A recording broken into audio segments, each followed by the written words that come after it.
Dai a César o que é de César. O Evangelho segundo o Espiritismo, capítulo 11, itens 5 a 7. Com esse estudo, nós vamos analisar o ensinamento contido na expressão dai a César o que é de César e a Deus o que é de Deus, esclarecendo o sentido que nesse contexto as palavras César e Deus assumem. Então, vamos ler o item 5 do Evangelho segundo o Espiritismo. Dai a César o que é de César. Então os fariseus, ao se retirarem, decidiram entre si comprometê-lo em suas palavras. Juntaram-se aos herodianos. Herodianos eram os partidários de Herodes, eram opositores dos fariseus, para lhe dizer: Senhor, sabemos que sois verdadeiro e que ensinais o caminho de Deus pela verdade, sem considerar a quem quer que seja, pois não discriminais a ninguém entre os homens. Dizei-nos então qual é vossa opinião sobre o seguinte: devemos ou não pagar o tributo a César? Mas Jesus, conhecendo sua malícia, lhes disse: Hipócritas, por que me quereis tentar? Mostrai-me a moeda exigida para o tributo. E então, tendo eles mostrado a moeda, disse-lhes: De quem é esta imagem e esta inscrição? De César, disseram. Então Jesus lhes respondeu: Dai a César o que é de César, e a Deus o que é de Deus. Ao ouvirem isso, admiraram-se com sua resposta e, deixando, se retiraram. Essa passagem está registrada no Evangelho de Mateus, no capítulo 22, nos versículos de 15 a 22, e também no Evangelho de Marcos, no capítulo 12, versículos de 13 a 17. Bom, qual a verdadeira intenção dos fariseus ao formularem a Jesus a questão do pagamento dos tributos? Devemos ou não pagar o tributo a César? Foi o que eles perguntaram. Eles não queriam propriamente conhecer a opinião de Jesus a respeito do pagamento dos tributos. Por trás dessa atitude, escondiam sua verdadeira intenção: fazer com que Jesus se traísse com suas próprias palavras e assim tivesse contra ele a autoridade romana. A resposta de Jesus foi direcionada somente para a questão do pagamento dos tributos? Não, não foi. Como em outras circunstâncias, Jesus aproveitou o momento para não só desmascarar as intenções maliciosas daqueles que formularam a questão, como também transmitir o ensinamento de cunho moral. A superioridade de Jesus permitia-lhe perceber o que se passava no íntimo das pessoas. E o verdadeiro sentido da palavra dai a César o que é de César e a Deus o que é de Deus é: o homem deve atender às obrigações decorrentes da vida material, respeitando as leis vigentes e honrando os compromissos assumidos, sem descuidar de cumprir a lei de Deus, através do cultivo dos valores espirituais que o conduzem à perfeição. Dai a César o que é de César significa atender às obrigações que assumimos junto à sociedade da qual fazemos parte. Sermos pais dedicados, bons irmãos, cidadãos responsáveis. E dar a Deus o que é de Deus equivale a cumprir os preceitos divinos do amor e da caridade, indispensáveis ao nosso progresso moral e espiritual.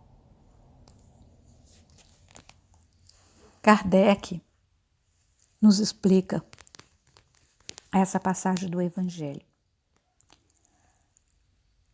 A pergunta feita a Jesus, item 6. A pergunta feita a Jesus era motivada pelo fato de que os judeus, tendo horror ao pagamento dos impostos que os romanos os obrigavam a pagar, haviam feito disso uma questão religiosa. Um numeroso partido havia se formado para lutar contra o pagamento do imposto. O pagamento do tributo era, portanto, para eles um tema de discussões daqueles dias que os enfurecia, sem o que a pergunta a Jesus, devemos ou não pagar o tributo a César, não teria o menor sentido. A pergunta em si já era uma cilada, e conforme a resposta, pretendiam jogar contra ele a autoridade romana e os judeus discordantes. Mas Jesus, conhecendo sua malícia, contorna a dificuldade, dando-lhes uma lição de justiça, mandando que se dê a cada um o que se lhe deve.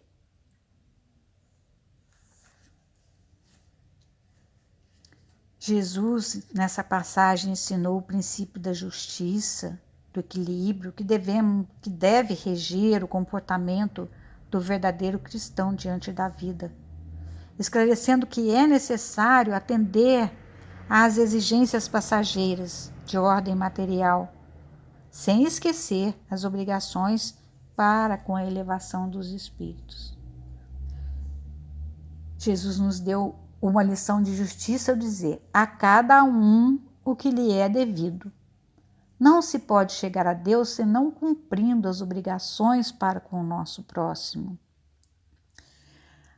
No Livro dos Espíritos, nas questões 873 a 875, nós temos lá justiça e direitos naturais.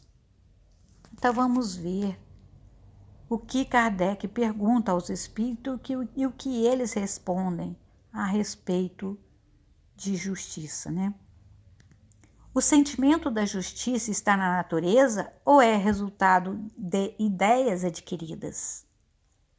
Aí os espíritos respondem: está de tal modo na natureza que vos revoltais à simples ideia de uma injustiça. É fora de dúvida que o progresso moral desenvolve esse sentimento, mas não o dá. Deus o pôs no coração do homem. Daí vem que frequentemente, em homens simples e incultos, se vos deparam noções mais exatas da justiça do que nos que possuem grande cabedal de saber. Na questão 874, Kardec pergunta: sendo a justiça uma lei da natureza, como se explica que os homens a entendam de modos tão diferentes, considerando-os uns justo o que a outros parece injusto? Aí os espíritos respondem: é porque a esse sentimento se misturam paixões que o alteram, como sucede à maior parte dos outros sentimentos naturais, fazendo que os homens vejam as coisas por um prisma falso. E na questão 875, Kardec pergunta: como se pode definir a justiça? A justiça consiste em cada um respeitar o direito dos demais, respondem os espíritos. E o que é que determina esses direitos? Os espíritos dizem: duas coisas, a lei humana e a lei natural. Tendo os homens formulados leis apropriadas a seus costumes e caracteres, elas estabeleceram direitos mutáveis com o progresso das luzes. Vede-se hoje as vossas leis, aliás, imperfeitas, consagram os mesmos direitos que as da Idade Média. Entretanto, esses direitos antiquados que agora se vos afiguram monstruosos, pareciam justos e naturais naquela época. Nem sempre, pois, é acorde com a justiça o direito que os homens prescrevem. Demais, esse direito regula apenas algumas relações sociais, quando é certo que na vida particular há uma imensidade de atos unicamente da alçada do tribunal da consciência. Então, nós devemos entender a lei de justiça, procurar estudar essa lei para que cumpramos esse ensinamento de Jesus. Dai a César o que é de César e a Deus o que é de Deus. No item 7, Kardec continua: esse ensinamento, dai a César o que é de César, não deve ser entendido de uma maneira limitada e indiscutível. Neste, como em todos os ensinamentos de Jesus, há um princípio geral resumido sobre forma prática e usual, extraído de uma situação particular. Esse princípio é a consequência daquele que nos diz: devemos agir para com os outros como gostaríamos que eles agissem para conosco. Ele condena todo prejuízo material e moral que se possa causar ao próximo e toda violação dos seus interesses, determinando que se respeite os direitos de cada um, como cada um deseja que se respeitem os seus. Este princípio estende-se ao cumprimento dos deveres em relação à família, à sociedade, à autoridade, bem como a todos os indivíduos. Mas como colocar em prática esse ensinamento de Jesus? Dai a César o que é de César. É simples, né? Colocando, cumprindo todos os deveres contraídos com a família, com as autoridades, as instituições e a sociedade. E observando o princípio da fraternidade, segundo o qual devemos proceder para com os outros como queiramos que os outros procedam para conosco. Respeito aos direitos de cada um, como cada um deseja que se respeitem os seus. É condenável todo prejuízo material que se possa causar a outrem. O ensinamento dar a Deus o que é de Deus, como que nós podemos exercitá-lo em nosso dia a dia? Observando os preceitos divinos de amor e caridade que nos levam à reforma íntima, que nos conduz ao aprimoramento espiritual. Para que cumpramos a lei de Deus, é necessário amar o próximo e praticar a caridade. Para que nos elevemos espiritualmente, necessitamos viver em sociedade, ao lado do nosso próximo. E chegamos então à conclusão de que para cumprir o preceito ensinado por Jesus, dai a César o que é de César e a Deus o que é de Deus, devemos não só respeitar as leis humanas, cumprindo as nossas obrigações com a família, as instituições e a sociedade, como observar os preceitos divinos de amor e caridade, que nos possibilitam o progresso moral e espiritual. Para complementar o nosso estudo, busquemos Emmanuel no livro Pão Nosso, na lição 102, Nós e César. E Jesus, respondendo, disse-lhes: dai, pois, a César o que é de César, e a Deus o que é de Deus. Marcos 12, 17.